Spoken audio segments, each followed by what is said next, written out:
think viewers are going to be really intrigued by today's episode, David. How are you? I'm very well, Jason. Good to be with you. Everything all right there in Vancouver? Yeah, we're getting poised, I think, for the next attack. I mean, you're joking, but also kind of not. Two shot, 2 blocks Absolutely away from not. here last night, one dead in Madison Is that Square right? Park. Yeah. Yeah. But we're going to be talking today, David, about a pretty interesting topic. The thing that I think people are going to really find fascinating about this is, I think we've revealed to the audience that you and I have frequent conversations in preparation for these shows. And today, of course, we're asking the question, have phantom FBI rogues been super ghosting and contact tracing victims for decades? Do you want to help people understand what we're getting at with that? Well, I hadn't heard the term super ghosting, and I didn't realize ghosting, used in the sense that we're now going to use it in the show, meant identity theft. That is to say, you create a fake identity. And masters of that in the 1970s were Bill Ayers and Bernardine Dawn, the leader of the terrorist organization, where they'd go around cemeteries and they'd find someone of the right sex and the right sort of age, and they'd adopt their identities and move from identity to identity. And what's really interesting, because of your collage at the beginning, is this guy Oliver Buck Revell, right, who was a senior cop in Chicago in 1975, FBI cop, when these people, Bernardine Dawn and Bill Ayers, were on the run. So he should, would, and perhaps did know, or quite even, if I'm being very cynical, collaborate with making sure that these people were never taken to court. And just a reminder, my understanding, of course, is there's no statute of limitations for murder. But just if we flip back to the collage at the beginning, maybe I could then just outline the characters there and what kind of role they play in what was known back in World War II as double cross operations. Mm-hmm. And just to remind the audience, or at least the people who are joining for the first time, there were two extraordinarily successful double cross operations in World War II, Operation Mincemeat and Operation Bodyguard. And what had happened by the end of the war, the British had actually taken every German agent in the UK and either executed them or turned them into double agents. That is to say, they were feeding back disinformation to the German High Command. In the particular case of Operation Mincemeat, after a body was floated ashore in Spain or Portugal carrying certain papers, the Germans inferred from the forged letter, I think Mountbatten to a commander in the southern Mediterranean or southern Europe, that the attack on the soft underbelly of Europe would take place in Greece. And actually, it was planned to go through Sicily, but the Germans moved 3 divisions, I think that's 30,000 men, to Greece to defend an attack which never came. And interestingly enough, they never moved them back towards Sicily because they believed the attack in Sicily was a feint. Obviously, this is deceiving the enemy at a very high level. And of course, I'm going to be coming to the 9/11 attack, where the enemy was the United States of America, which was totally deceived into an attack in the middle of a war game. But I digress. The other attack or deception operation, Operation Bodyguard, kept 25 divisions in the Pas-de-Calais, German divisions. That's 250,000 men when the attack was in Normandy, right? And of course, if the Allies had attacked in the Pas-de-Calais area, there would have been a slaughter or massive casualties, which of course the British and the Americans wanted to avoid. Now, the technology back in World War II, or the name given to it, very important, was the Combined Communications Electronics Board, which was set up in 1941. And that allowed the Americans and the British to coordinate, amongst other things, these double cross operations. And obviously, you require exquisite timing because everyone in that network presenting the Germans with a double cross bait and switch, if you will, requires to do it at precisely the right time, which requires the people who are faking the attack, with inflatable tanks and, the guy floating ashore, etc., they've got to be absolutely certain that the Germans are picking up on that propaganda and adjust the propaganda accordingly.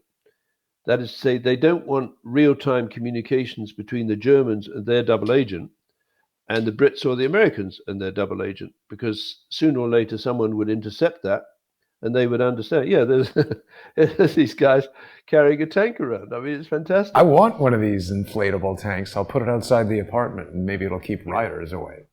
Well, absolutely, right?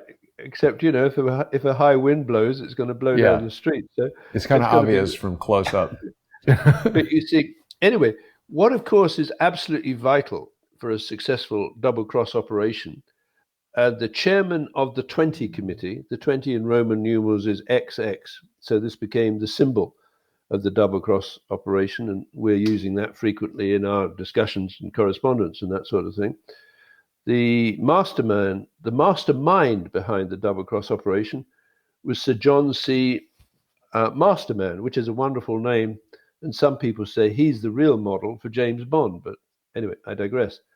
The big problem for any people who are running, I call them the double cross handlers as opposed to the double cross agent.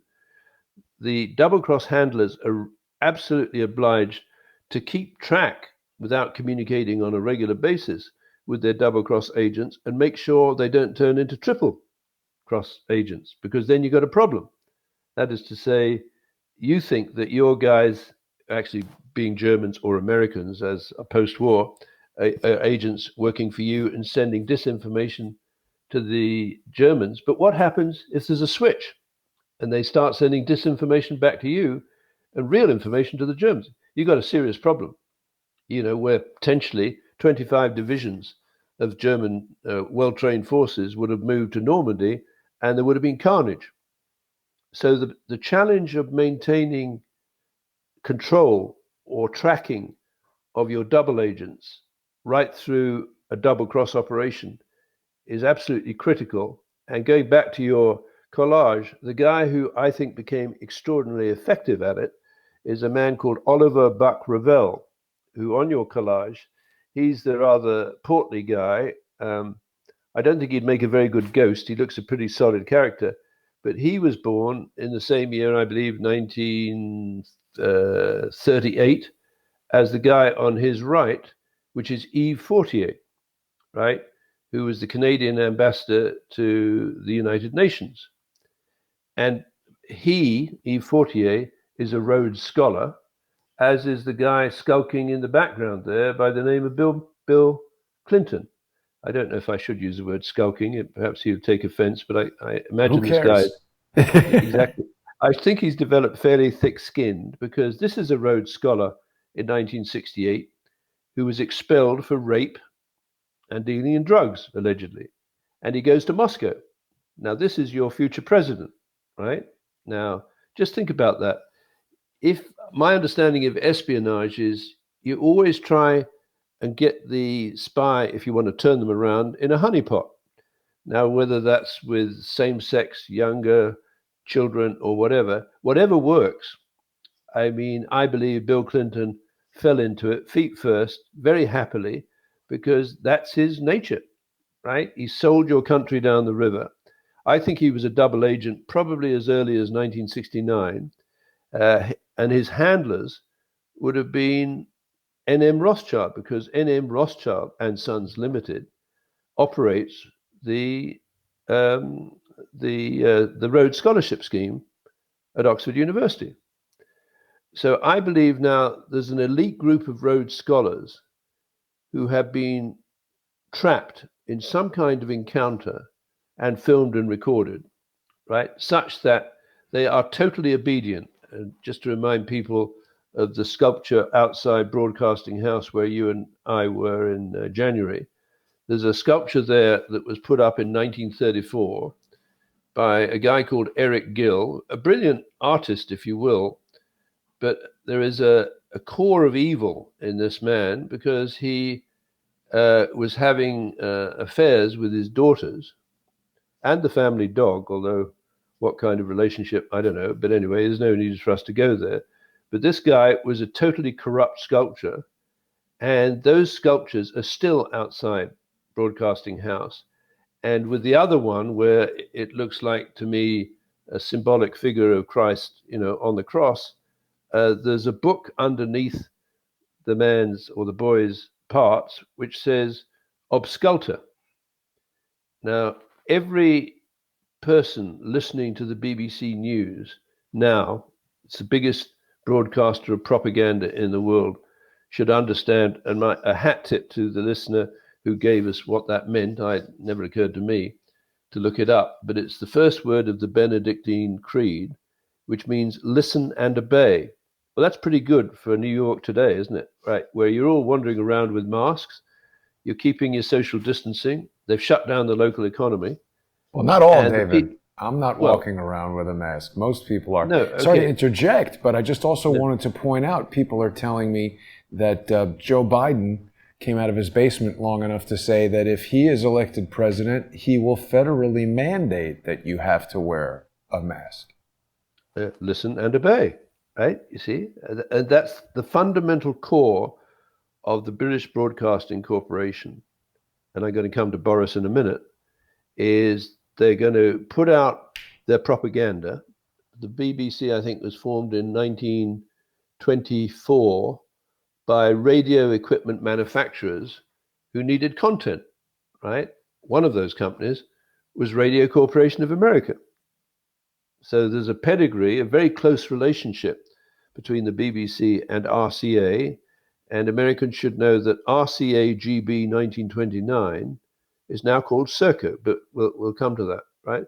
So the listen and obey. David, look at this. Sorry to interrupt you, but I just put in BBC RCA, and we got this pretty interesting website. A little bit looks like homemade, but RCA engineers receive BBC from London. This is a history of television. It says normally TV signals only cover about 50 to 100 miles. Occasionally, because of atmospheric conditions, reception is possible over greater distances. In 1937 and 1938, RCA engineers constructed an antenna 800 feet long and 150 feet wide on Long Island to pick up British BBC transmissions from Alexander Palace in London. Here's a more detailed technical information. And a 1939 Washington Post article about the RCA's reception of a London radio station. Look at that, David. We've just hit some gold right there. Yeah, absolutely. This is discovery par excellence, right? And I like it.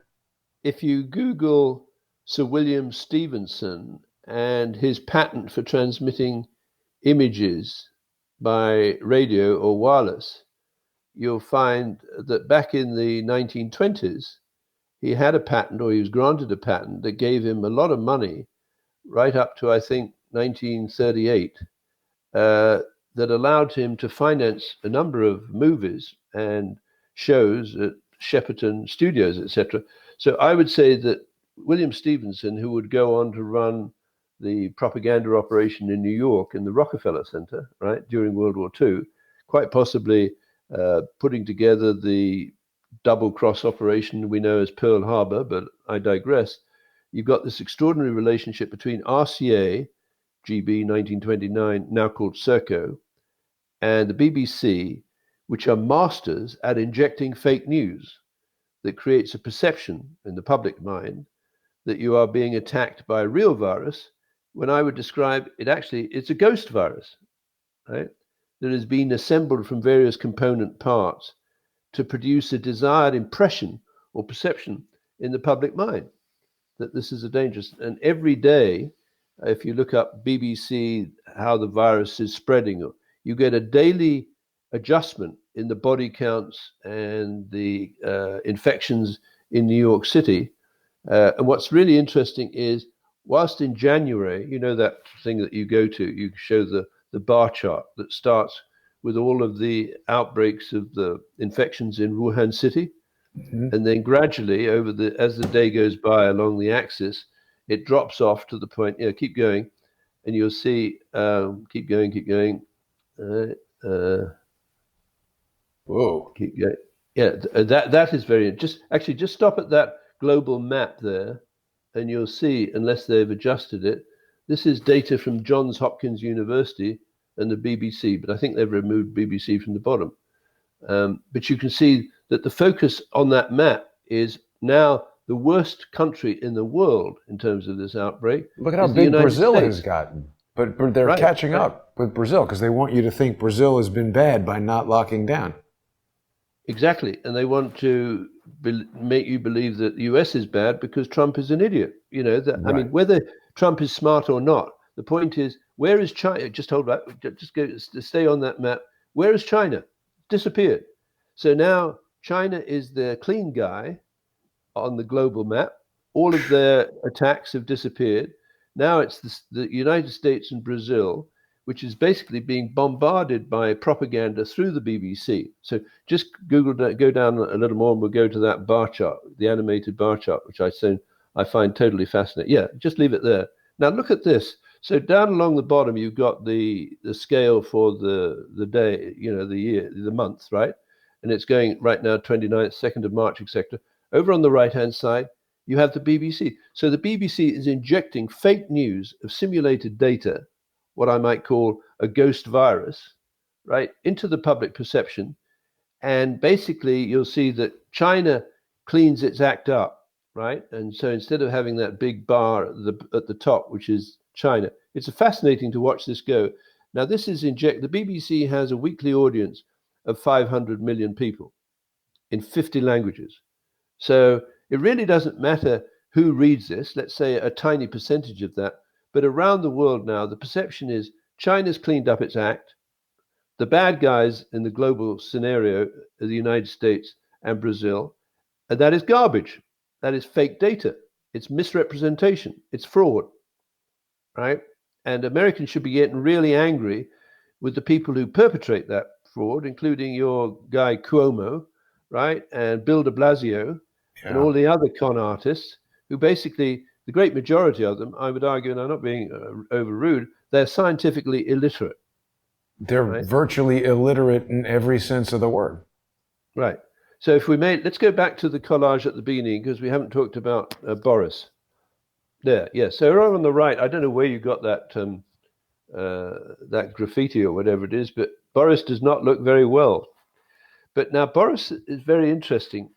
Prior to him being admitted to St. Thomas's Hospital with his COVID-19 infection, he was talking about abolishing or taking off the BBC license fees. But you see, from the enemy's point of view, if the BBC is the world's most powerful broadcaster of their propaganda and news and entertainment, that's the crown jewels of the conspiracy, right? They cannot afford to have this effectively taxpayer-funded corporation with a weekly audience of 500 million people and 50 languages shut down because the whole double-cross conspiracy collapses. So they need to send a warning to Boris, right? Let And me tell just, you how. David, quickly, for Americans who might not know, No 10 is talking about number 10 Downing Street. It's like the White House. Yes, that's the home of the British Prime Minister, right? So now what we're basically talking about is two categories of individuals to carry off these double cross operations globally since or during World War Sorry, II. David, And I don't mean to interrupt, but I've just noticed something. This says that a source claims that Boris Johnson is strident about the broadcaster's reach being scaled back. So we don't know if Boris Johnson actually said that or not, or if the BBC itself planted this fake news to make a story to force Johnson to do something. Right? and then send him a warning. But let me just Right. tell you how he appears to have got infected. And this reminds me a little bit of the story of George Floyd, who was COVID positive. Anyway, it turns out the head man on the fake simulations that's generating the data is a man called Professor Neil Ferguson, who's head of the Imperial College COVID-19 response team.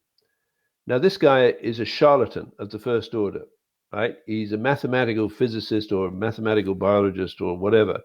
And back in 2001, he came up with the algorithms or the simulation, right, for the possible deaths, fatalities, human fatalities associated with infection from the foot and mouth disease in animals like sheep and cattle. Horrifically, the scientifically illiterate elite in the United Kingdom decided they should cull the cattle and the sheep population, and they killed, I don't know if you can use the word murder, and I'm not being alarmist, 7 million sheep and cattle. The farmers were in tears, as you can imagine.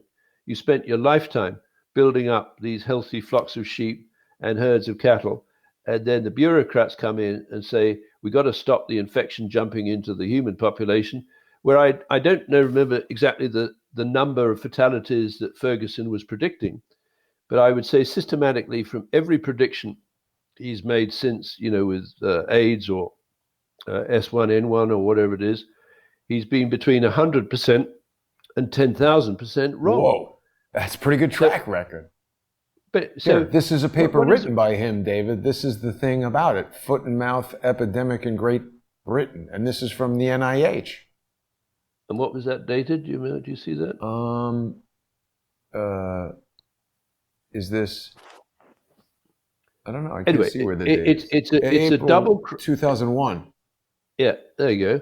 So that's the famous year with the culling of the animals and the attack on 911. So it's going to come back to these double agent or double cross handlers and double cross agents.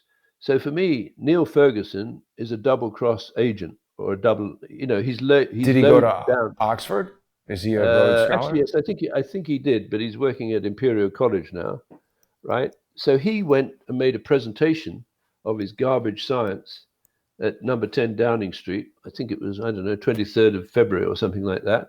And he was COVID positive, evidently, and he infected Boris Johnson. Yeah. The Prime Minister of the United Kingdom. Now, was it an accident or was it what I would call an asymptomatic carrier of COVID-19 that has been sent or told to go to number 10 Downing Street, shake Boris's hand and infect him? Anyway, he did was go to infected. Oxford. Yes, right? And so he infected Boris, right, with this COVID-19, and Boris gets sicker and sicker, upper respiratory disease, etc., and he gets admitted to St. Thomas Hospital, where the pathology lab is run by a subsidiary of Serco, formerly RCAGB 1929. So when you're lying in, and he went into intensive care. So let me just imagine, I invite the audience to imagine you're lying on a bed, strapped up with tubes that we can now tell you are being monitored through the British company Serco's subsidiary ViaPath, where they're looking at your heart rate and X-rays of your lungs, etc., and they're making a decision whether or not to put you on a ventilator. What I suggest is you've got the nearly perfect murder opportunity, because if you play with the figures and the pressures remotely on the ventilator, the patient doesn't emerge alive, right? He doesn't get out of St. Thomas's Hospital. And wouldn't it play beautifully into the COVID-19 hoax story if the British Prime Minister, who they didn't like anyway, dies of coronavirus? Oh, look at that, David. I think we're inside. It looks like an airport, not a hospital. Right. Well, I'm not responsible for British architecture, but I mean, they want it clinically looking and clean. Now, I don't know if you can pull up that picture that we had before, but remember Serco got involved in this Trump project at the National Physical Laboratory, which has the clock that I believe feeds the super accurate timing signals to every entity on the Federal Bridge, where they intend to execute a double cross operation. But it's absolutely vital that Boeing comes in at a particular moment and then leaves. If, for example, you want to take a Boeing aircraft off its regular en route airway and fly it through a drag and drop interface into a target in New York, the north face of the North Tower. So Serco's role in the Trump project is absolutely vital. And I believe there are no coincidences, right? And they called it Trump expressly to confuse people who just listen casually. Oh, so that's Donald Trump. Well, it's not Donald Trump. Trump stands for, some people call it a dashboard or a cockpit, and I call it a template. So on my website, I've given the 10 patents that I believe represent the core technology of the Trump project that would allow you to stage a double cross operation, right? Ad hoc, and that's a Latin phrase, without a lot of planning. Yes, there we are. There's the logo for the Trump. So it stands for trial, usability, maturity, and process.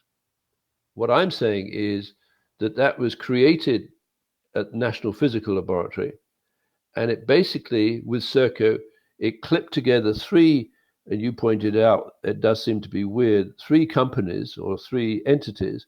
One is Israel Aircraft Industries. The other is the Lloyd's Register. And the third is Her Majesty's Customs and Revenues, or Her Majesty's Revenues and Customs. Now, at first blush, they have no connection.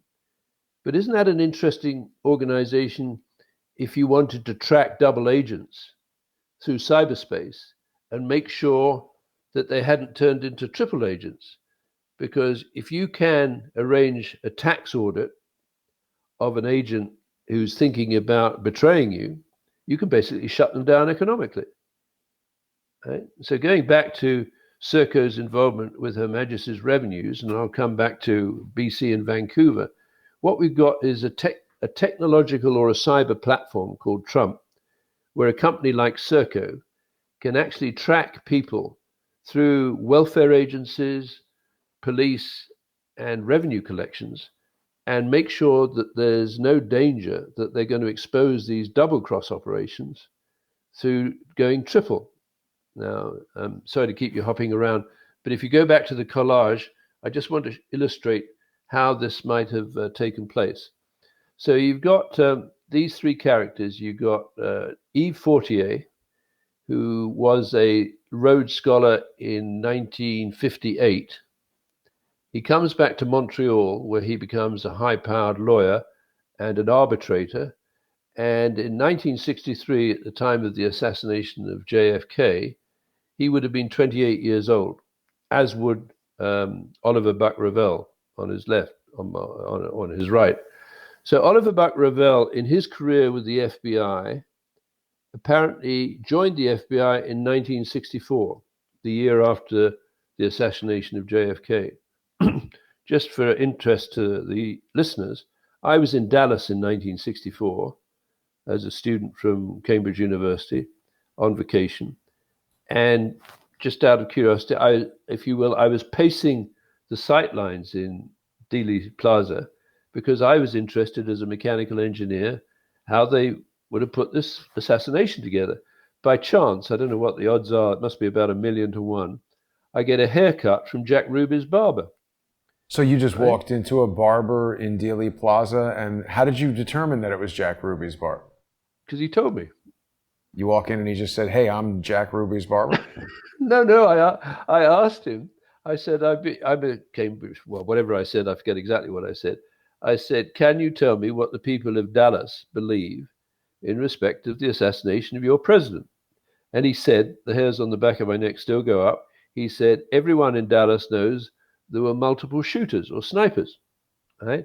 And then later on, as my hair went down again, he said, I happen to be Jack Ruby's barber. I'm not sure I really understood Jack Ruby or his role back then. I wasn't familiar with all the names. Oh, right. But what's intriguing then is many, many years later, I start looking at the JFK assassination. And for some reason back then, I was playing bridge at Queen's College in 1963 with, I think you met him, with my friend from university days. I didn't meet him, but I saw the hall where you guys were playing bridge. Right.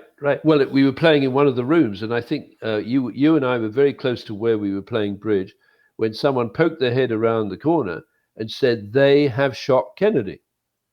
Right? And I remember that very distinctly. Now, how much meaning would impute to the word you or someone has shot, I don't know.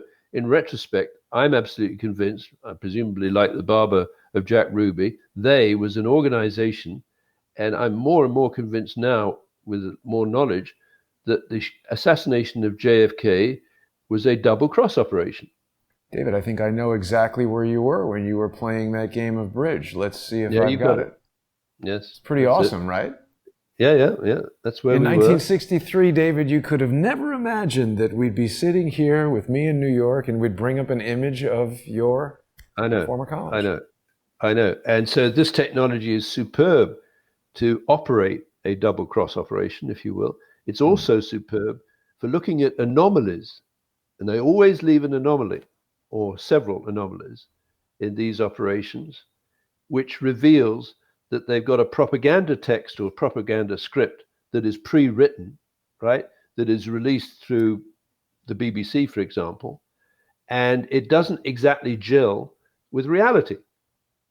So always, I invite or urge the listeners, always look for anomalies on the BBC, because for me, there is no significant double cross operation in the world that is not preceded by fake news injects through the BBC, or synchronized as the operation takes place, or backloaded as the investigation gets underway and they need to shift the evidence around. The classic example of that is Jane Stanley in New York on 911, right? Where she reads through one of the patented devices of the BBC, which is the spoken text display apparatus for the generation of television signals. Jane Stanley in New York, probably the studio, I don't know how long they've had that studio there, she obviously is prompted to say, we're getting news that the Salomon Brothers building has collapsed. Yes, there we are, I'll leave that there. And unfortunately for the BBC and the double cross operation, over her left shoulder is the Salomon Brothers building, or building number 7. Yep. So this is now, amazing. David, real quickly on the note that you've just raised, because for months we've been hearing from social engineering dopes like Paul Cottrell and George Webb and the people that hang out in that sphere, that this second wave of coronavirus is coming. And we basically heard nothing about coronavirus for the first 2 weeks of George Floyd protests. Then as those started to sort of calm down from a news cycle standpoint, they're back on to coronavirus cases increasing. And I think they're psychologically preparing people to say, oh, coronavirus is back and it's dangerous and you're going to get it. Yes, totally. So this is BBC propaganda, listen and obey. Superb propaganda because it's very convincing. But people should understand the BBC has a weekly audience of 500 million people. They broadcast in 50 languages, right? And they can do it such that they can get the news out before the crime takes place, or so closely afterwards that the public's perception is conditioned by the news that arrives first. So what didn't happen with the George Floyd murder, let's assume it's a murder, is that we didn't know that George Floyd and Derek Chauvin worked at the same nightclub, that there was bad blood between them. They didn't like each other, right? And George Floyd is COVID positive or COVID-19 positive. So, for example, if these clowns are really serious about COVID, has Derek Chauvin been put in isolation? Is he in isolation? I can assure you he's not, right?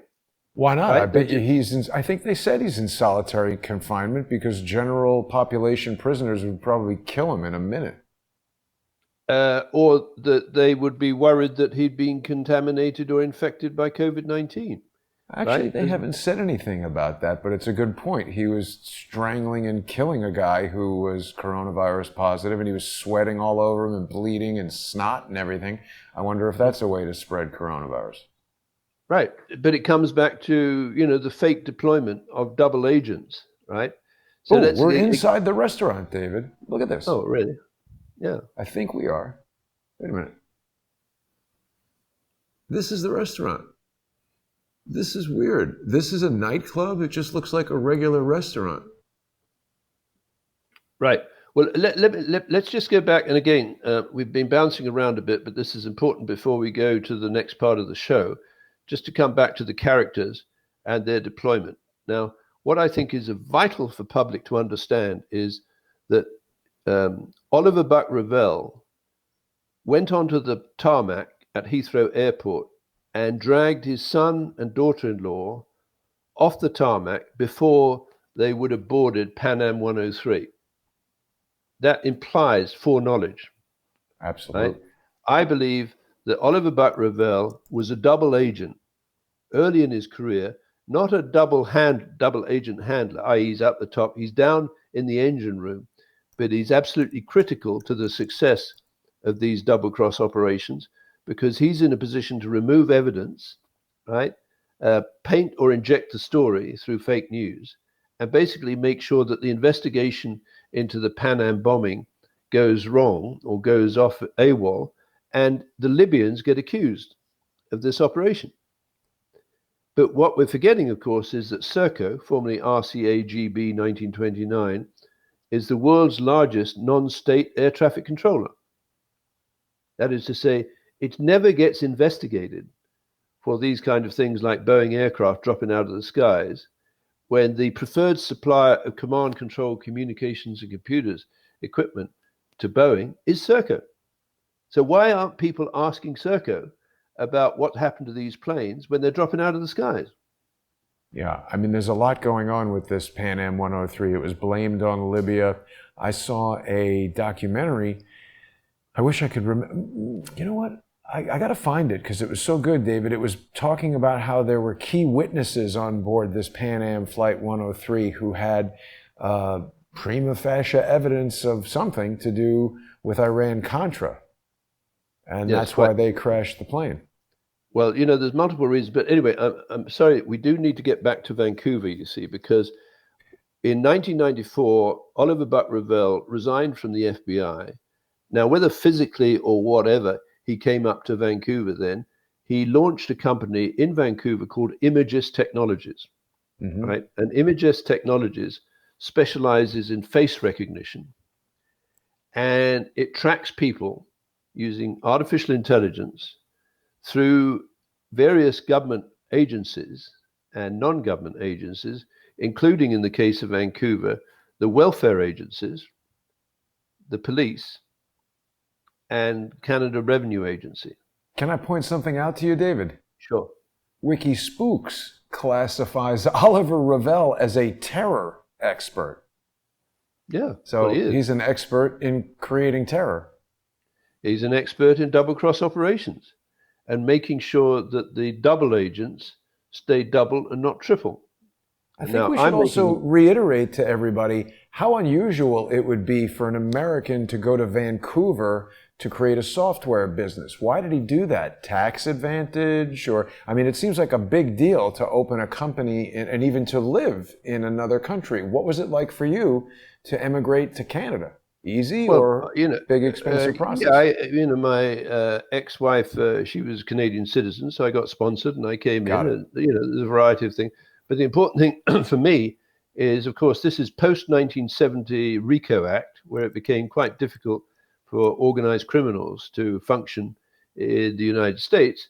And so many of them migrated into Montreal and Vancouver, which became the hubs for organized crime outside the reach, or theoretically outside the reach of the FBI.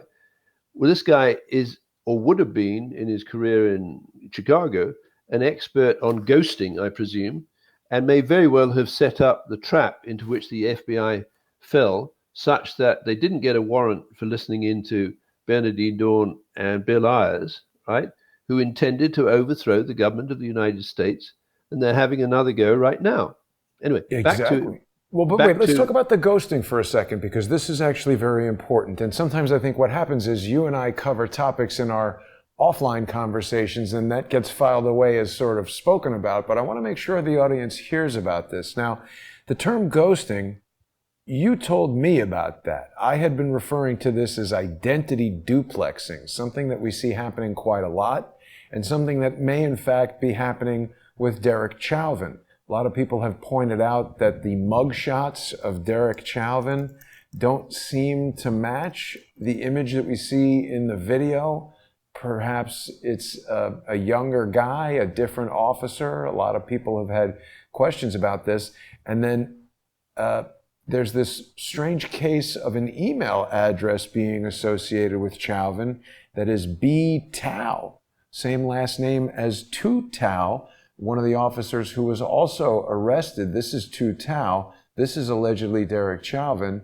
He definitely looks very similar to the guy in the video, but I think upon close scrutiny, people have pointed out differences with his ears. I'm not sure if it is or isn't the second guy, but it definitely seems like mixing identities is something that's done frequently. We've heard about it a lot with Lee Harvey Oswald. There's even a book called, Lee Harvey and Harvey Oswald or something like that. Tell us a bit about this, David, the ghosting, the identity duplexing, and how does Oliver Buck Revell play into it? Well, I believe that with Imagis Technologies created in Georgia Street and artificial intelligence, some of which I pioneered in the 1980s, what they can do is they can create a ghost identity in cyberspace, if you will, right? That has characteristics of some real people, but it's composite and brought together. Effectively, you can think of it as a ghost identity that moves through cyberspace into a crime scene that is about to be committed. And you create, for example, a composite where you've got an image of Chauvin, maybe the real Chauvin, that is slightly modified through artificial intelligence. So the characters you see at the crime scene are not real or not fully real. They've got some characteristics. Look at that, David. ImagisTechnologies.com does this in Japanese. That was some article about it. Sorry, let me see if I can find it. Yeah, just going back to Imagis Technologies, basically its market, as described in that prospectus that I shared with you, is welfare agencies where they track enrollees. Now, that sounds innocuous enough, but what happens if they're scouting for women or children that could be disappeared at the pig farm or at 425 Carroll Street to be participated as victims in hardcore adult and child pornography, which was the subject of the raid on August the 20th. So it sounds innocuous. It could be in the interest of the enrollee in the welfare. Equally, it could be in the interest of identifying which enrollees can be persecuted, killed, or whatever, become in the white slave traffic, right? Another market is the police, right? So when the police, what I'm told is out at the pig farm, there would be a number of plainclothes Vancouver police or RCMP, right, who were monitoring what was going on at the pig farm, where it would appear it had been issued a license in 1996, a federal government, to run what was known as the Piggy Palace Good Time Society sports and entertainment events, where unfortunately for the victims, they might have been put up on a stage in front of an audience of 1,700 to 2,000 people and subjected to incredible cruelty and indignity and torture. Right? Now, back when I was running as a candidate for the Reform Party of British Columbia, I went to my late wife's hairdresser. Interesting, it just occurred to me about the Jack Ruby hairdresser. And I said I wanted to bring justice to the women who had disappeared out at the pig farm. And she said, she looked at me very oddly. She said, my brother went to one of those raves and he had told her he would rather commit suicide than appear in court as a witness to what he saw. So it must have been beyond imagination and evil. But I can guarantee you, Jason, that with Oliver Buck Revell's Imagis Technologies, they were capturing images of the people who went to the pig farm or went to 425 Carroll Street, recorded them in some encounter, unbelievably cruel encounter with another human being, and then blackmailing them, right?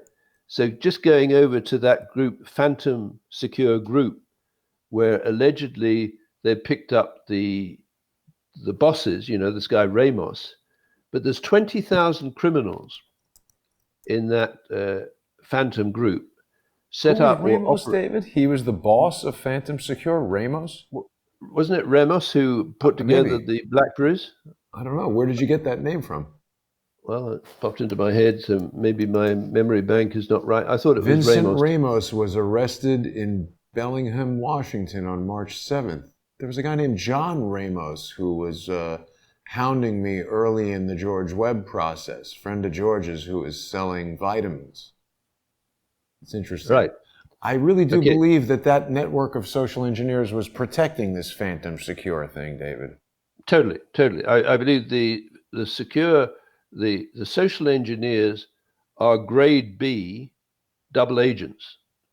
They're handled. They're told what to do, right? Not necessarily spelt out, but their objective is to decoy people away from this phantom organization, where they've obviously all they've done is change the technology.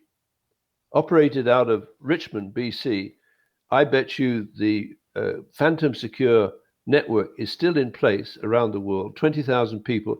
All they've done is switch the technology from modified Blackberries to another manufacturer. And I'm predicting that we will find that other manufacturer is Huawei. It could be Android, it could be iPhone. I mean, Could if it's be. Android, then it's definitely all over Huawei. Right. And absolutely. So Huawei, remember, is facing a RICO charge in Brooklyn for the theft of intellectual property and patents from companies like Cisco and Motorola and so on. But I digress. I'm just trying to nail this picture of what goes on in Vancouver in the run up to the disappearance of 100 women and children, the raid on Starnet of the 20th of August of 1999, where I'm now absolutely convinced that the technology implemented at Starnet was installed by McDonald Detweiler and Associates of Richmond, British Columbia, which would presumably, because it's not that big a suburb of Vancouver, if you will, be kitty corner from the head offices of Phantom Secure in Richmond, BC. So wait a minute. So if somebody is over here at 425 Carroll Street, where is Phantom Secure? Phantom Secure would be out in Richmond, so it would be a suburb probably about 15 to 20 miles away from Phantom Secure, which is in downtown Vancouver. Okay. From Starnet, I mean. Yes. Yes. One So other what we're quick talking thing, about, David, I wanted to talk about real quick because we got to make our transition over to Patreon and Subscribestar very soon. But in creating the graphic for yesterday, you and I were looking around in this alley here behind Starnet Communications, and we noticed that, wait a minute, wow, it's changed. There was shoes here yesterday. Yeah, and in your collage, you can see the shoes. Yeah. And you told me that that was a sign of a territorial edge of an organized crime group. Yeah. Now, I don't know if that's the case, right? Well, However, gang activity. I think this is meant to indicate gang activity in the area. Yeah. Yes, yes. So back to Imagis Technologies. Imagis Technologies and Serco and the National Crime Agency have a joint venture on a project called Childbase in the United Kingdom. And Childbase is tracking victims of pedophilia and suspected pedophiles and the places where they might have run into encounters. And if I understand correctly, if they've adopted any of the techniques I pioneered in the 1980s, they can engineer a morphing of the face of a suspect and actually frame them with a pedophile charge. That is to say, you could have an innocent party going into a hotel the day after a person has taken a child into the same room in that hotel and abused them. And then you can create a ghost or a phantom movie or documentary or episode that shows the innocent party abusing the child. And I believe this is what's happening in Vancouver. They pioneered that with Imagis technology. They developed artificial intelligence algorithms to adjust face recognition software, and they went after the welfare agencies, the police, and the tax department, and hotels and schools and hospitals with point of sale, and they can actually create a phantom pedophile network that overlaps into real people and frames real people who become now innocent victims of a charge that is made in cyberspace, if you will. And this is extraordinarily sinister because no one on this planet, for example, I'm not technically sophisticated enough to understand whether or not my image could be transferred into a situation, a phantom situation where a child is abused, and it creates the impression amongst the public that an innocent party is involved. So I believe we need to haul Oliver Buck-Revel into court in the United States, I believe. First of all, to say, why the hell did you move your son and daughter-in-law off the tarmac when Pan Am 103 went off? And who have you been selling your face recognition software to? And I know the answer to that. It includes Serco and the National Crime Agency in the United Kingdom, right? It's through this child base. The next problem is, from the point of view of Serco, Serco has been given the contract by the National Crime Agency to run its information network. So you've now got the poacher turned gamekeeper. They're actually inside the gates. As the National Crime Agency addresses crimes in the United Kingdom, like Manchester bombing or the 7/7 underground bombing, I believe people who are at the top of this double cross operation are watching for anyone who comes forward as a witness that demonstrates or might risk the exposure of a double cross operation in the London underground bombing and the Manchester bombing. Over to you. Okay, so David, we're just about ready to make the transition over to the sponsor exclusive segment, and this is going to be a good one because there's a lot of stuff that we still need to cover to finish out this topic, but people can join us on patreon.com/reverse-CSI storyboards, patreon.com/crowdsourcethetruth, and subscribestar.com/crowdsourcethetruth. Before we do make that transition, David, I just want to show you this really quickly, and I've got the windows open so people can hear the real increase in police siren activity here in New York City today. But there was an article in the New York Times a little while back talking about the secretive company that might end privacy as we know it. This was January of this year, 2020, and it's talking about this company called Clearview AI. Now, people may recall that the friend of the malicious social engineer who I talk about quite frequently, who just had his YouTube channel terminated for falsely accusing a woman of being patient zero of coronavirus, friend of that guy, Peter Duke, I was told, had some kind of beta test of artificial intelligence software on his phone that he was working with George to track people with. And then that article came out, and This is an article here talking about Serco using this Clearview AI. So coronavirus, Serco apologizes for sharing contract tracers' email addresses. When I searched for Serco and, oh, this is the BBC.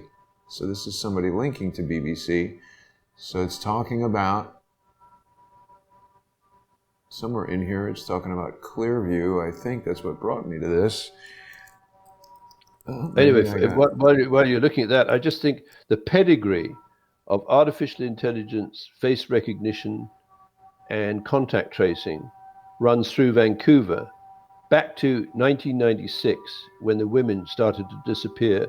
And I believe what that operation was about was a prototyping of could they arrange for people to be disappeared, killed, or whatever, using infiltration of the welfare, tax, and police networks, and then on into hospitals and schools and hotels. And of course, if you've got a guy like Oliver Buck-Revel, a very senior guy in the FBI, he's got a head start in that operation. And I believe now that technology be transferred into China, and I believe they used it to track the people who went into Wuhan City, asymptomatic carriers of the COVID-19, to create a hotspot in Wuhan City, to make it look like the Chinese originated it, when in fact it was imported into China, and then using the BBC statistics, which are disgustingly misleading, you create the hotspot in Wuhan City, and then you clean up China, or at least you're being told that China has cleaned up its act, and you export the infection or the model into London and New York. And that's what you're looking at right now. This is a double cross operation run by senior people who were Rhodes Scholars at one time, like Bill Clinton, and Susan Rice, his sidekick. And it was Susan Rice who advised Obama on the Obamacare racket, which has given Serco the back door into every American's medical files, to determine, may I say, who should live and who should die, who should get funded with welfare, or who should be allowed to hop off the perch. Over to you. Well, we've got to make our transition over to the sponsor exclusive show, Dave. I've had my mic turned down because listen to this. You hear that horn? Yeah, I wonder what they're supporting. The insurrection, I guess. It's been depressed for like 30 seconds. Anyway, we'll be back in just 5 minutes, David, on patreon.com/reverse-CSI storyboards, patreon.com/crowdsourcethetruth, and subscribestar.com/crowdsourcethetruth. We're going to be talking more about the potential relationship between Clearview AI, Imagis Technologies, Serco, contact tracing, super ghosting, identity theft, etc., and how these phantom FBI rogues were all involved. I want to thank everybody for watching. We'll be back in just a few minutes. See you there. Thank you, Jason.